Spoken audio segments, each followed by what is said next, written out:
O tema é Sacrifícios do Amor, mas o Marcos, ele carinhosamente, prontamente atendeu a essa ausência do Thales e com certeza está aqui e nós vamos acompanhá-lo. Passo a palavra agora a ele. Seja bem-vindo, Marcos. Obrigado pelo carinho de vocês. Bom, meu esquema já sabe, mas a gente lá para frente. Boa noite a todos.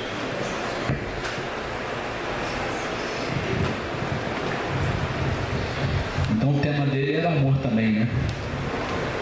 Não vai fugir muito não, porque a gente vai justamente viajar aqui nessa compreensão mais profunda do amor, né? Se a gente analisar nosso dia a dia, essa é a nossa maior questão. Jesus veio ensinar amor e a gente vem batendo cabeça há 2000 e pouquinhos anos e não entendeu muito ainda do que ele falou. A gente ainda está muito ligado àquela coisa de ação e reação. Pá, você quer dar outro. E Jesus desmontou tudo isso, né? E a gente não consegue ainda incorporar o dar a outra face, perdoar 70 vezes 7.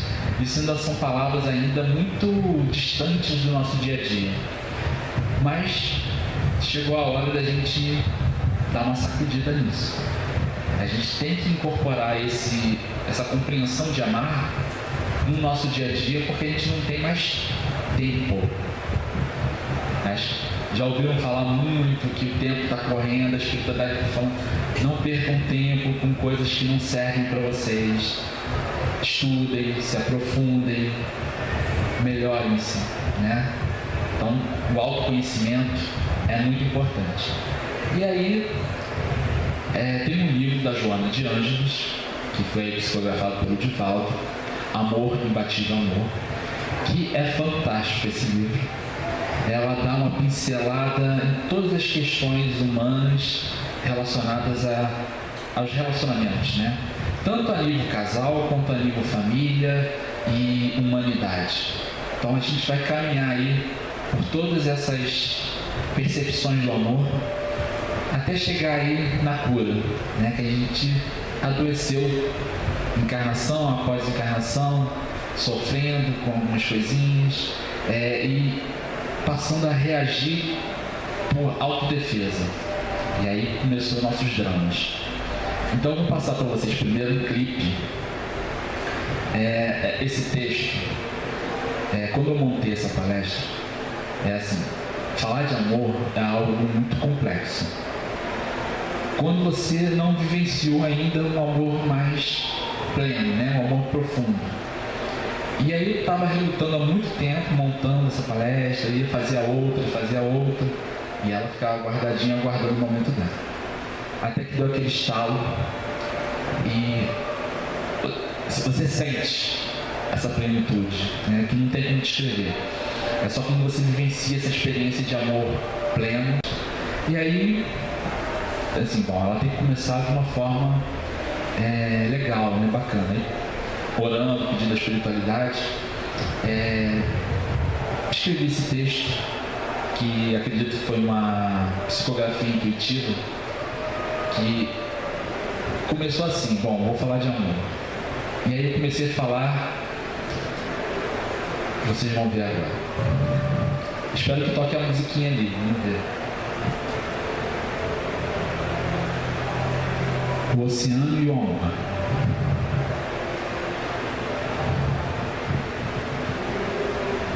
Não tocou a musiquinha. Não tem problema. Eu vou voltar aqui.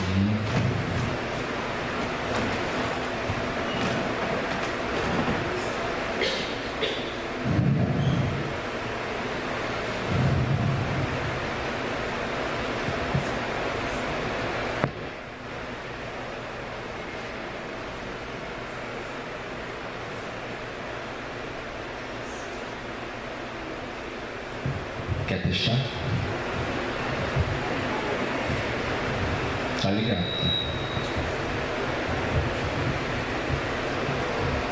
Se não tocar, não tem problema. A gente vai sem música aí. Então, o oceano e o amor, né? Nas profundezas de um oceano, encontramos vida nas mais diversas formas, né?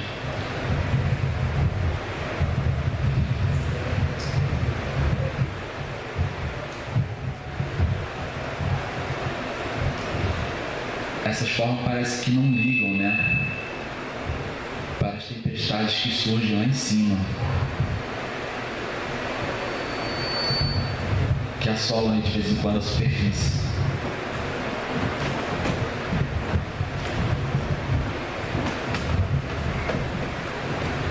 Bom, esses seres que parecem tão fortes, né, para aguentar a pressão de toneladas de água, acabam aí quando vem à superfície, morrem rapidamente. E qual o segredo dessa questão? Como o oceano, o amor e sua vitalidade estão relacionados à sua profundidade.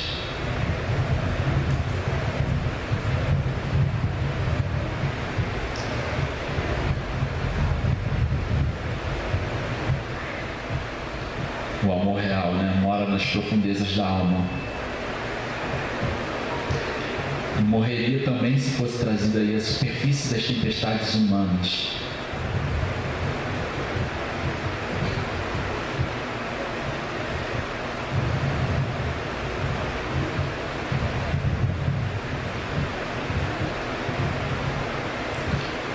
E se queremos este amor, vamos mergulhar na paz interna, né, que compreende que amor é paz. Então, quando eu comecei a escrever, oceano, amor, o que isso tem a ver uma coisa com a outra? Né? Mas à medida que foi fluindo, você compreende uma coisa muito daquele estado. Quando é que a gente começa a destruir um relacionamento? Quando você traz aquele sentimento que estava aqui guardado, né, que você acreditava estar estabilizado, quando você traz a superfície das tempestades emocionais.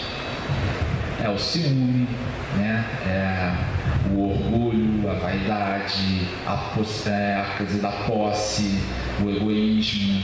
Então isso tudo são tempestades emocionais, e aí começa a matar o sentimento que estava lá na sua profundidade, né? Aquelas criaturas lá aguentam com aquela pressão enorme de água, mas não aguenta uma tempestade aqui em cima. E aí dá realmente a gente faz a gente pensar: por que a gente não consegue manter uma estabilidade emocional suficiente para manter esse amor se perpetuando com tranquilidade, E aí que ela puxa, né? A gente tem que trazer isso para o profundo, começar a não se deixar levar pelos nossos instintos mais animais, porque a gente não pode esquecer de um detalhe. Está dando um pouquinho de microfone, será que está alto demais?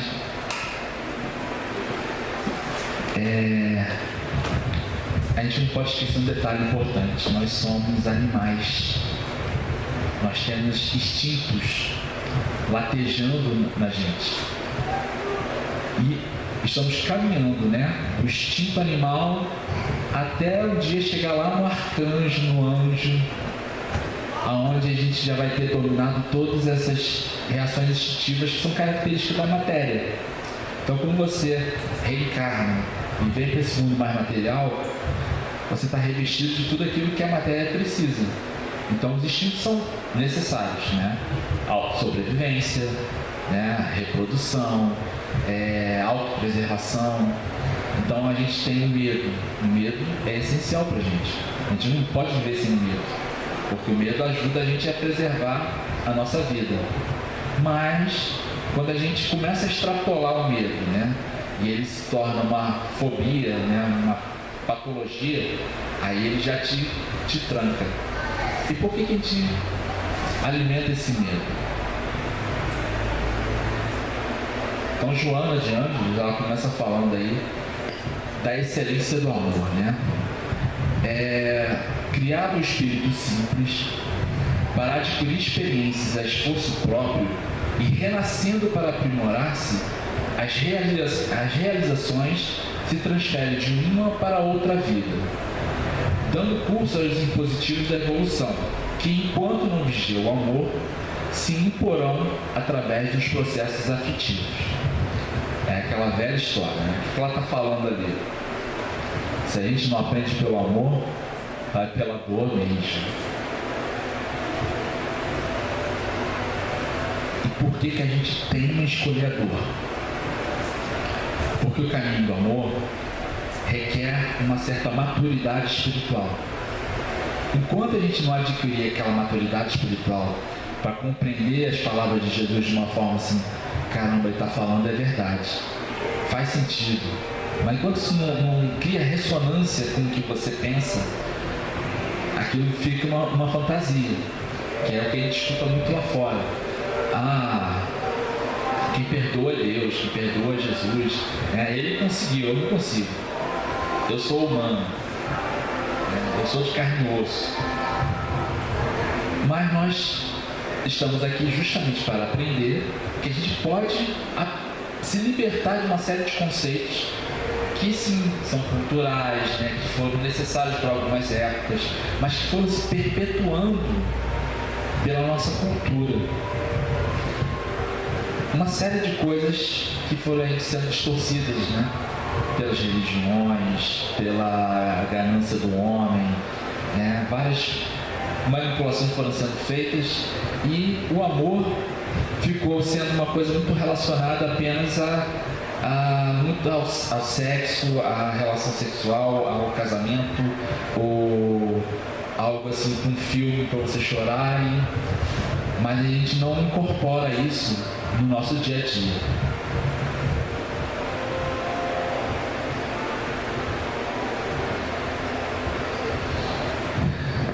Amor Imbatível, que é o título desse livro.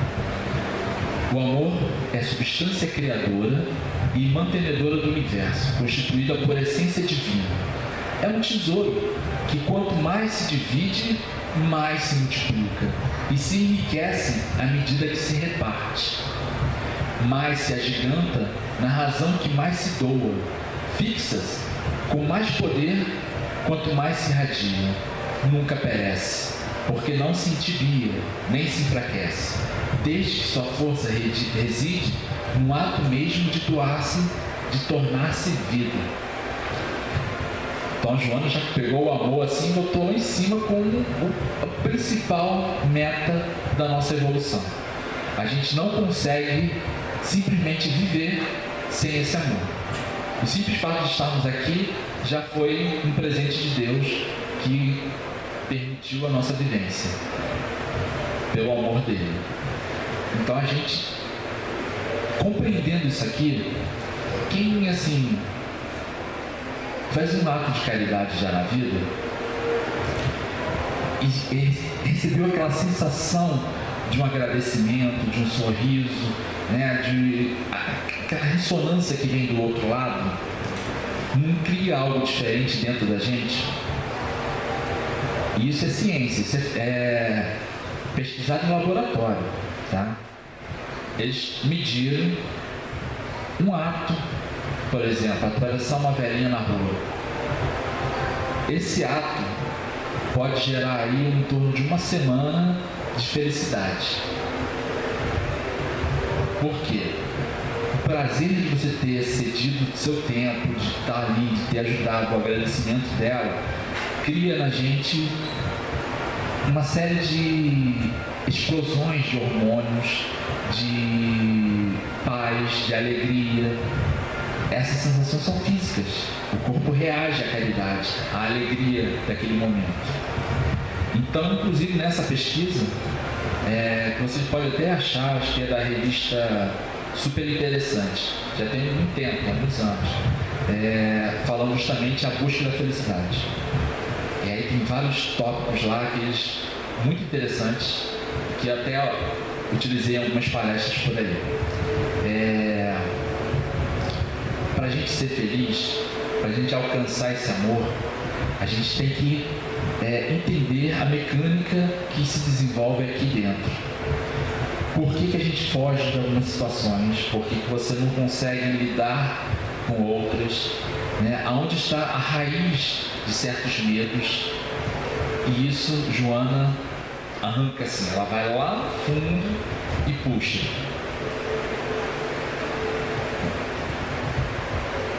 Então vamos começar aqui pelo nosso principal drama. Amor e Eros. Eros, lá na antiga Grécia, né, era o deus do amor. Só que Eros, pro amor para eles, era coisa mesmo do erotismo. Daí veio a palavra do erotismo mesmo. Depois, na Roma, Eros foi chamado de Cupido. Tá? O amor é permanente, enquanto Eros é transitório. O primeiro felicita, proporcionando alegrias duradouras. O segundo agrada e desaparece voraz, como chama crepitante que arde e gasta o combustível, logo se convertendo em cinzas que se esfriam. Aí a gente já pensa, né? É uma frase que discuta muito também. Fogo de palha.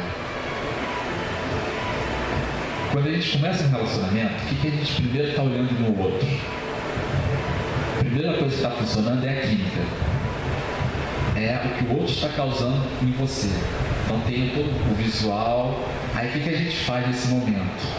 Lembrando que nós somos animais também, a gente pega e faz igual o pavão, abre aquele leque assim e começa a mostrar para o outro só o que é bom, né? Só o bonito. Isso aqui é bonito, você está vendo aqui. E aí você começa a pesquisar no outro. É quase inconsciente isso. Mas você está... O que o outro... você gosta de música tal? Gosto. E aquilo? E filme tal? Então você começa a dizer que gosta daquela coisa que a outra pessoa está dizendo que gosta, apenas para criar ali a afinidade, porque na verdade o instinto de reprodução está falando em você, eu preciso conquistar o outro. Então tem que agradar o outro, dizer para ele tudo que eu gosto, tudo que ela fala que ela gosta, eu gosto também.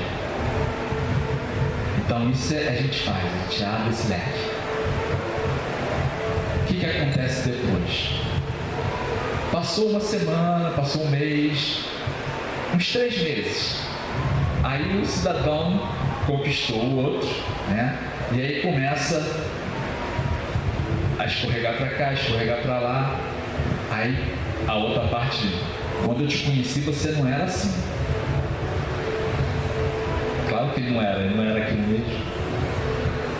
Mas você também não era assim, não. Os dois lados vão criar aquela atmosfera de conquista, que é realmente enfeitar o que a gente está tentando ali vivenciar. Quando isso acaba, quando um dos lados, os dois lados começam a se sentir seguro, conquistei e tal, estou namorando, aí começa a tirar aquela máscara, agora eu posso guardar aqui o rabo, deixa aqui guardadinho porque já conquistei. E aí começa a dizer, não, pagode, não tô aqui de hoje com você não. Eu gosto de heavy metal. E agora eu vou lá pra lá. Mas você tem se gostado? Não, mas enjoei. E aí começa os atritos. De atrito em atrito, o relacionamento acabou. Ou então, a coisa da beleza física, a coisa do instinto mesmo, de querer conquistar ali e tal. Aí depois, já foi, já conquistei, comeu a bala, agora não me serve mais. E aí cria frustração em um dos lados, Às vezes, o jovem hoje tem muita coisa de ficar, Eu experimentei essa coisa de ficar. Quando eu me separei, falei, bom, é o que está acontecendo hoje. Então, vamos ver como é que isso funciona. Essa coisa de sem compromisso é meio viagem, porque não existe isso. Por mais que a pessoa diga que não, tá tudo bem, é aquele momento ali e tal, primeiro que é uma coisa vazia, Se não rolar um mínimo de gostar do outro um pouco, é uma troca de energia vazia. Você está trocando nada com nada. É apenas química. E aí pode acontecer uma outra coisa. Uma das partes se apaixonar pela outra, que não está nem aí voltada, ele está focado apenas em instintos, né? Satisfazer esses instintos. E aí gera novas frustrações, dramas às vezes longos, que vão se arrastando e às vezes até acabam aí em crimes passionais. Tudo por causa dessa projeção que a gente faz e que a cultura faz também.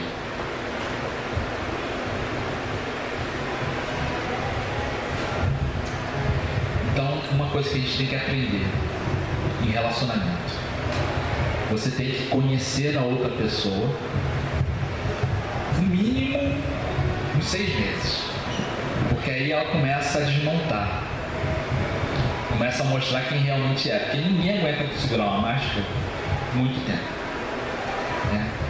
As pessoas começam a namorar 3 meses, eles estão casando com 3 meses agora. Eu já ouvi vários casos assim, não, é o amor da vida, alma gêmea, casou. Aí, um ano depois, não é.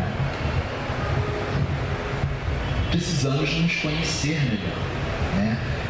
Tem que passar essa fase inicial, que é o fogo de palha, que é o descobrir da coisa, para depois estabilizar no que realmente você vai conhecer do outro lado. É a pessoa, o seu interior. Se você não conhece o outro, um pouquinho só que seja, não tem base. Não vai ter como criar aquele amor profundo que vai estar estável. Você já começou com aqui na tempestade aqui, né? Então, tempestade em cima de tempestade, acabou.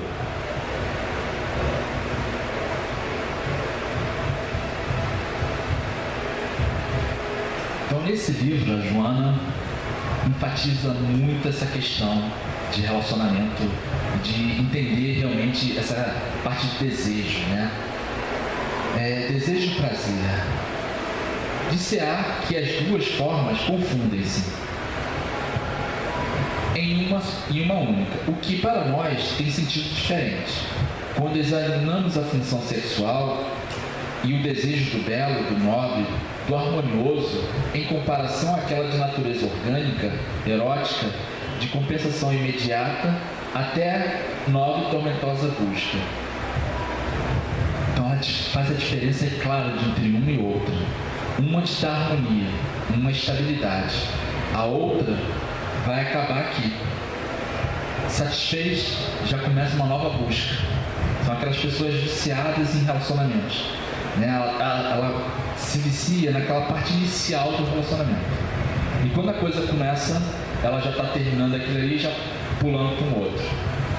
Mas ela nunca cria estabilidade emocional, porque isso leva tempo. Você tem que conhecer o outro, você tem que respeitar o outro. Mas não querem isso ainda. E sexo e amor é judicioso, começando pela carência do olhar, que enternece e vibra todo o corpo ante a expectativa da comunhão renovadora. O que ela está falando aqui?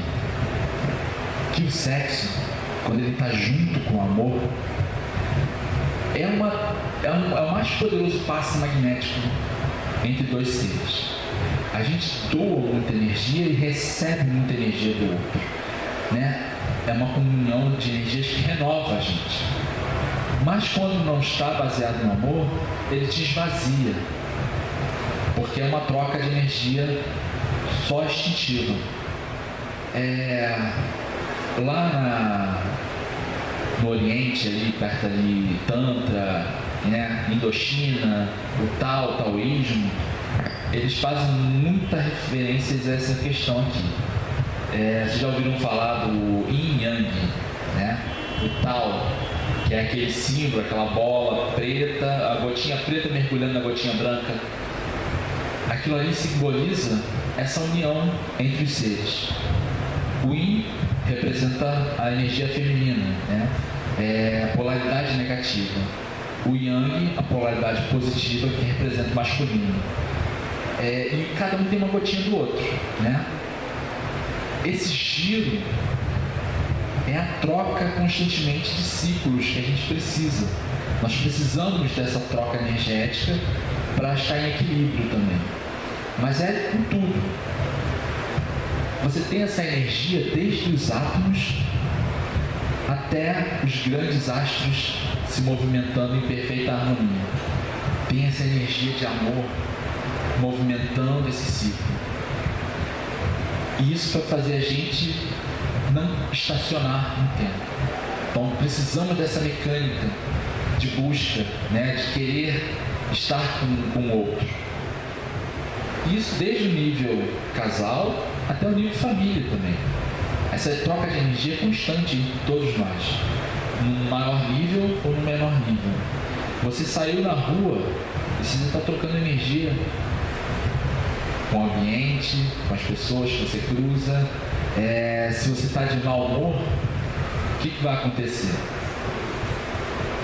Para essa troca de energia ser saudável, quanto mais amor, mais você recebe amor. Se você está lá embaixo, você vai receber o quê? Energias negativas também. Então é um processo de semelhante atrai semelhante. No sexo, como os jovens estão encarando hoje, é uma energia muito vazia. Então o que está acontecendo ali? Estão trocando energia a nível instinto, que vai gerar uma série de doenças, que vai gerar um monte de...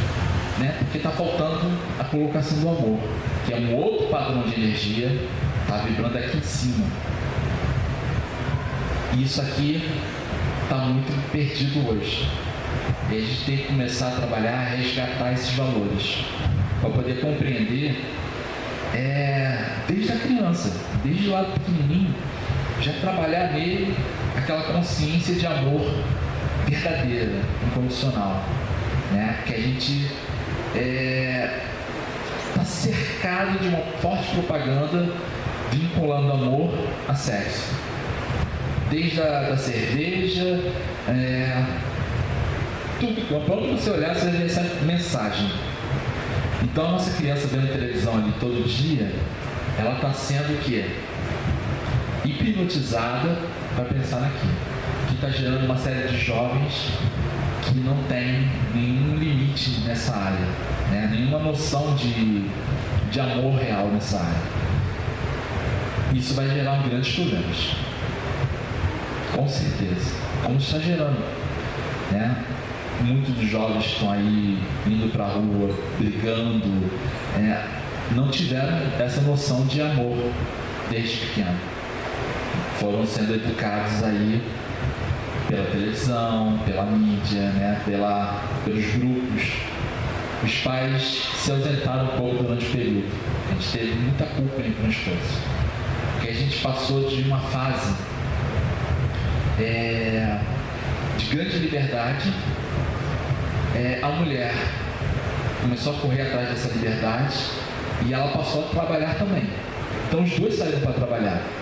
E a criança ficou entregue ou aos avós, ou a empregada doméstica, ou a creche, ou simplesmente ficar na rua mesmo. Então essa criança passou a desenvolver uma série de carências. E a carência faz com que a gente desenvolva mecanismos para chamar a atenção do outro. Então o que ela vai começar a fazer? Se você não está dando atenção com amor para ela, porque às vezes não é que você tenha que deixar de trabalhar, mas no momento que você está com ela, a sua atenção tem que ser 100% para ela. Mas a gente não faz isso. A gente chega em casa, aí vai ligar a televisão, vai ver o jornal, vai ver a novela, e a criança está lá, pai, mãe, tá fulano, tá, o quê? Tá, vai fazer isso aqui, toma. Comprei isso aqui para você, vai brincar lá. Aí vai começar a criar um buraco. A gente está trocando a nossa presença por presente. E isso vai gerar o quê? Uma criança que vai aprender a manipular você para conseguir o que ela quer.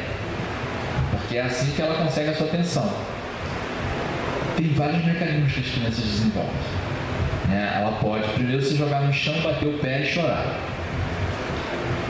Se for essa a atenção que você vai dar para ela, né, é isso que ela vai aprender e vai se viciar nessa mecânica. Então toda vez que ela quiser a sua atenção, ela se joga no chão, bate o pé. Ou vai se tornar agressiva. Então ela vai testar os seus limites. Grande parte das patologias que o adulto vai desenvolver começaram lá na infância. Nessa mecânica. Porque é um vício que a gente quer o quê? Todo ser quer ser amado. Isso está inserido dentro de cada um. Se ele não tem esse amor, ele vai tentar de alguma forma criar, atrair a sua atenção para ela. Mas a gente não quer que isso seja doentio.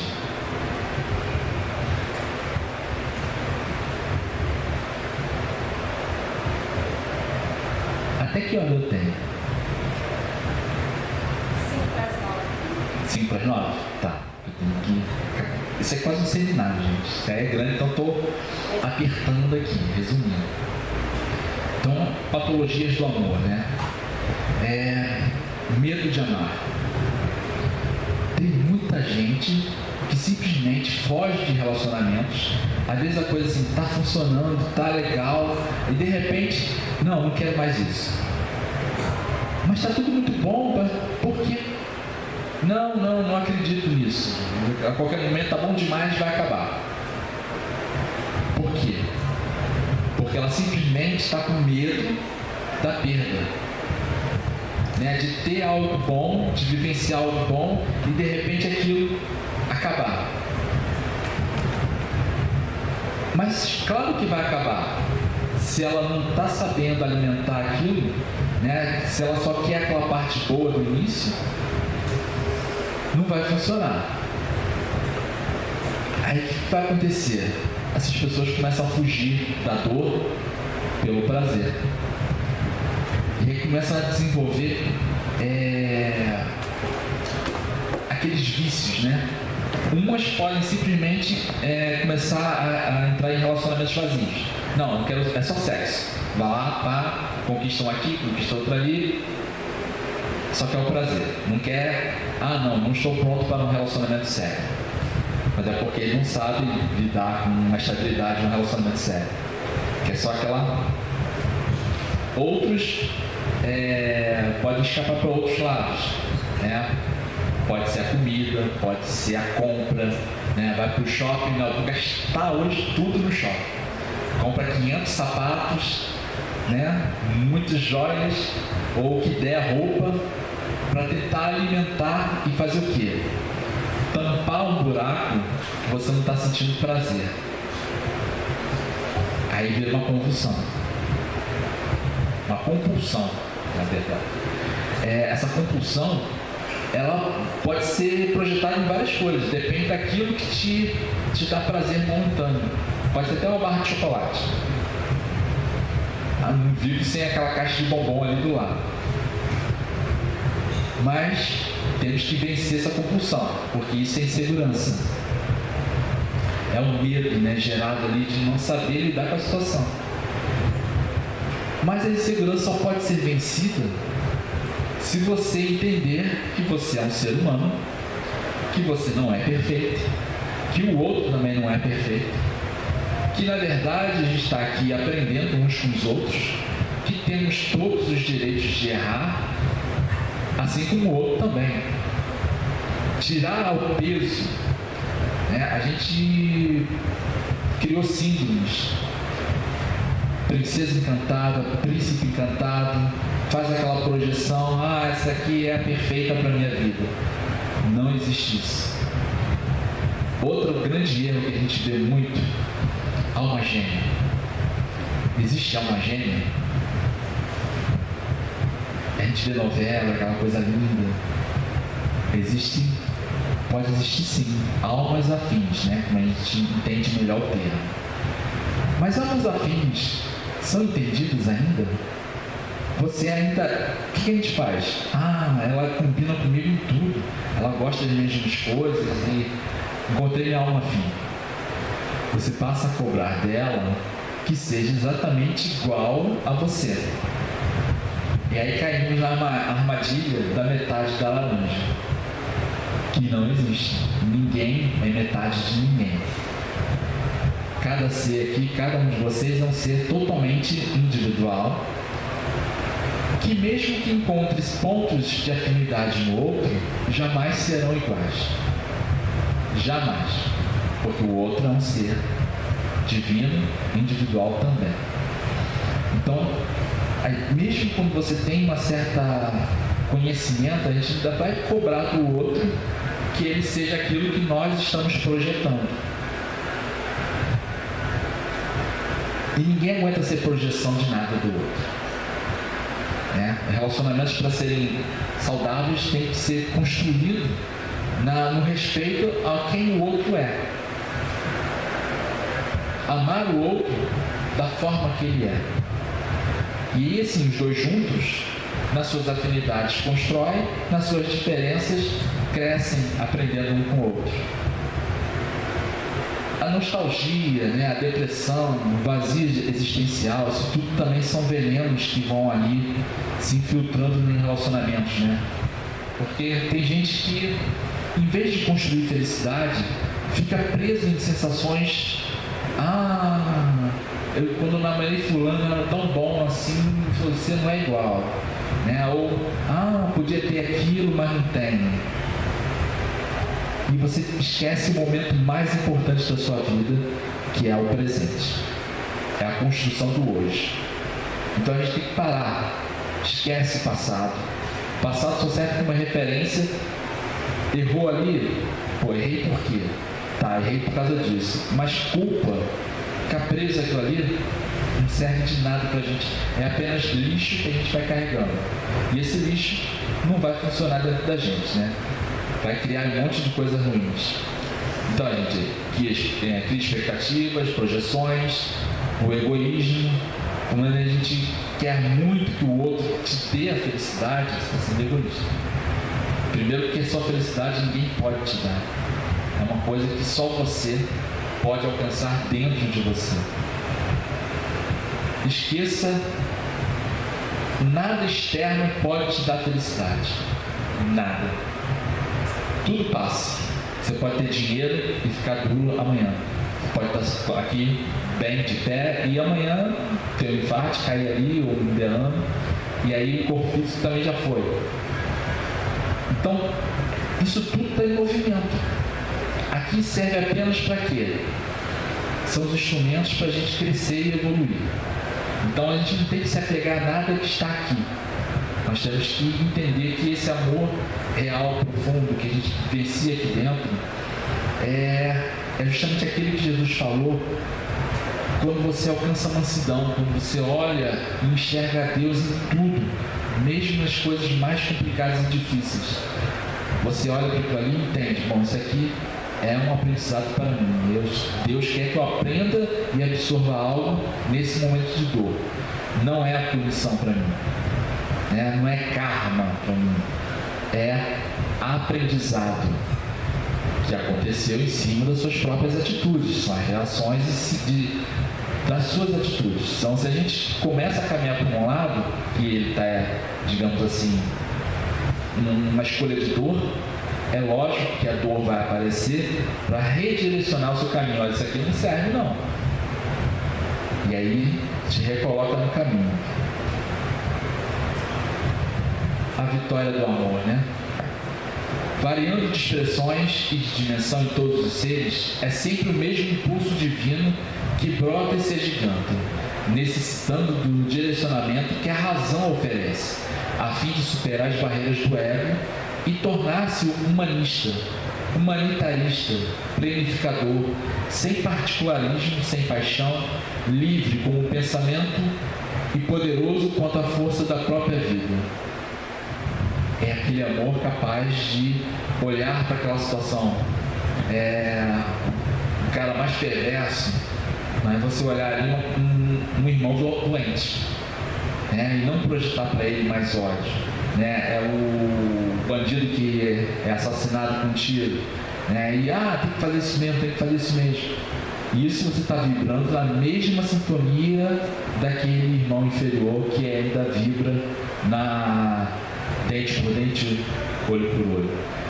Jesus, ele puxa a gente, ele quer que a gente se liberte desses conceitos, que você entenda que ele está tentando chamar a atenção, ele quer ser amado também, mas ele não consegue agir de outra forma, porque a nossa sociedade, ela divide, ela classifica, isso aqui é para cá, isso aqui é para lá, enquanto o amor real é humanidade. Todos são seus irmãos, não há essa divisão. Então, como é que a gente conquista isso, né?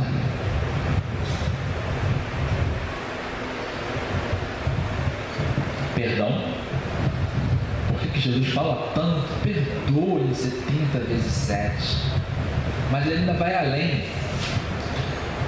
Se te derem tapa, ofereça outra. Se te pedirem para caminhar 1000, caminha 2000 com ele. E se te pedir a túnica, ofereça também o que você te der para ele.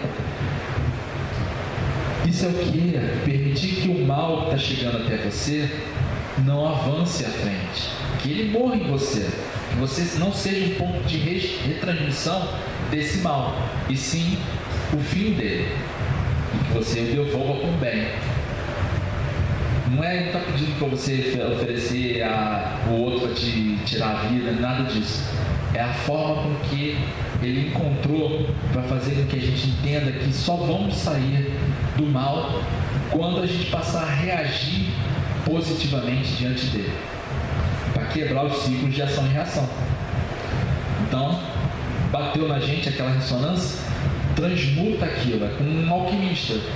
O chumbo chegou, você tem que transformar aquilo ali em ouro para devolver sabedoria, para devolver algo valioso a ele. E é esse amor que vai libertar a gente. Não há outra forma. Quando ele veio para cá e falou, aqueles que seguirem os meus passos estarão libertos, é porque seguir os passos deles significa aprender o que é amor incondicional a todos os seres e exemplificar isso no nosso dia a dia, que é o amor de plenitude. Tá? Aquele que não julga, que não aponta o dedo, que não critica, que respeita o que o outro é, que busca a empatia, né? Busca se colocar do outro lado para tentar entender como o outro pensa, porque ele não pensa igual a você, cada um aqui tem uma visão diferente. O Fantástico está fazendo uma reportagem muito bacana sobre essas questões de percepção. Cada um tem a sua percepção, que é relacionada diretamente ao seu nível de evolução. Nunca a gente vai conseguir entender exatamente o que o outro está vendo. Mas se você para e se coloca dentro da visão do outro, você está abrindo um passo à frente para criar essa ressonância e entender melhor a visão do outro. Aí nós crescemos junto com o outro. Aí gera do atrito que gera luz, não aquele que destrói. Que é o que ela falou da razão é amor. Aí são os instintos falando ali, latejando. Então o amor que está aqui na profundidade, ele vem acompanhado justamente daquela questão da razão, de estar analisando o que você está sentindo, respeitando sempre o ponto de referência do outro. Bom, não tem mais tempo, 5 minutos. Ainda teria uma poesia, mas eu acho que não vai dar tempo. Dá tempo? Que é a poesia de encerramento.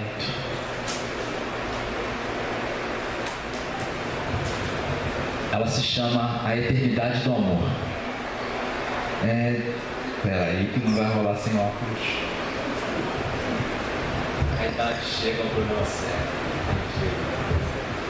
Não precisava nada disso. Então, a eternidade do amor. Dizem que o amor é eterno enquanto dura. Mas digo que se o amor acabou, não era amor. Era qualquer outra coisa. Posse, apego, desejo, mas não era amor. O verdadeiro, aquele que atravessa o tempo e espaço, não perde força, e sim se sublima atravessando gerações. Sabe o Paulo, o de Tarso, que diz: ainda que eu falasse a língua dos homens e dos anjos e não tivesse amor, seria como um metal que soa ou como um símbolo que retinha. Sim, Paulo, eu sei o que quis dizer. Sem esse amor, seria frio, duro e transmitiria o som da frieza em minha voz. O amor é a chama que transforma o bruto em bela peça trabalhada pelos cinzéis do Criador. Sabes, quando encontramos aquela pessoa que nos tira o ar, que te faz sorrir por sorrir e que gostaríamos que estivesse sempre ao nosso lado, quando a encontrar, não a prenda em sua gaiola, querendo que cante só para você. O amor é pássaro livre, como um beija-flor, e morre triste quando perde o direito de ser livre. Ame dando sem esperar receber. Ouça o canto do belo pássaro sem querer sufocá-lo, e ele sempre cantará para você as mais belas canções, vivendo a alegria da eternidade do amor. Então, encerro essa palestra com esse textozinho aqui para vocês pensarem um pouquinho, tá? Porque a gente tem essa mania de querer, encontramos, bota lá na gaiolinha, canta só para mim, e a pessoa vive sufocada. E aí o passarinho morre mesmo. Boa noite a todos.